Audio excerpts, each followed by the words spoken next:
Breaking overnight, everyone. China reportedly came very close to getting its hands on our nuclear codes. This is pretty serious stuff. According to Axios, when President Trump was visiting China last November, Chinese officials tried to stop a military aide from carrying our nuclear codes into a state building. These codes must be with the president at all times. So when Chief of Staff John Kelly found out, well, he got in a physical altercation with Chinese security. Axios claims at no point did the Chinese have our codes or even touch the briefcase with the codes. And China claims this is just one big misunderstanding. Is it? Were they trying something here? Were they testing us? Joining me right now, Fox News military analyst General Jack Keane.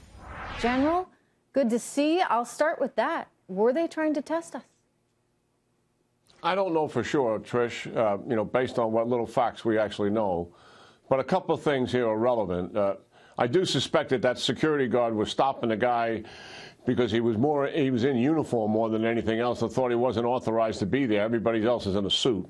I think that's a logical reason why that security guard may have stopped. And Kelly takes charge of the situation because he knows he's got a serious language problem and he doesn't have time to sort all of that out. So he just physically pushes the kid into the room they were going into, and another Secret Service guy gets into an altercation with the security guard over it. The good thing here, so our viewers can understand this, that security code, even if they got their hands on it, is totally useless to them without one thing.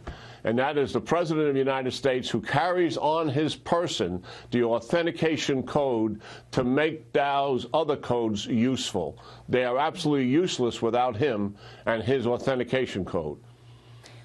This gets us to the bigger issue of China, though, regardless of, and we don't know really what happened, and I hear you, it could have been an honest mistake.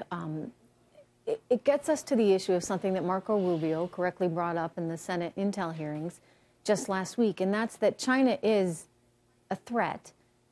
It's a threat that we need to start recognizing. Talk to me about that, General Keane, from both an economic and military standpoint. Yeah, he's absolutely right, the senator. And the national security strategy and the national defense security strategy both identify China as a long-term strategic threat to the United States. The Chinese have literally come out of the closet, so to speak. They've taken their gloves off, and they used to keep everything closeted in terms of what their geopolitical ambitions are. Now they put it all in writing, and they talk about it. In the Pacific, they want to dominate and control the Pacific and reset the table at the expense of our allies and the United States' long-term interest that has been there, and they are gaining in doing just that. In the world itself, President Xi has stated that in 10 or 15 years, he wants to replace the United States as the preeminent global power in the world, that the United States is indeed, in his mind, a declining power, and China is a rising power that cannot, I say again, cannot be stopped. That's essentially where they're going, what's on their mind. Well, we need to take that pretty seriously. I mean, that's what they're thinking, that's what they're saying, and, if we continue to sort of sit on our hands and not recognize that threat, if we continue to allow our companies to get all their information technology stolen by the Chinese, if we continue to allow ourselves to be taken advantage of from a trade position by the Chinese, General, I think the future is going to look increasingly bleak. Is it time we wake up? We have woken up.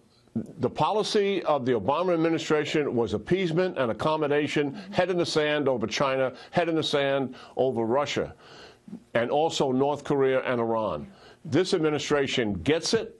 They know who the threats are. They're looking at the world realistically, and they're pushing out policies to push back on our adversaries and to support United States interests worldwide. They totally understand what is happening out there, and I'm encouraged by that. When the United States leadership is strong in the world, Trish, the world's a safer and a better place. I hear you. Yeah, there's a reason why we've been a hegemonic power for so long and needed to fulfill that role. General, it's always good to talk to you. Thank you. Happy President's Day. Okay, same to you, Trish. Thanks.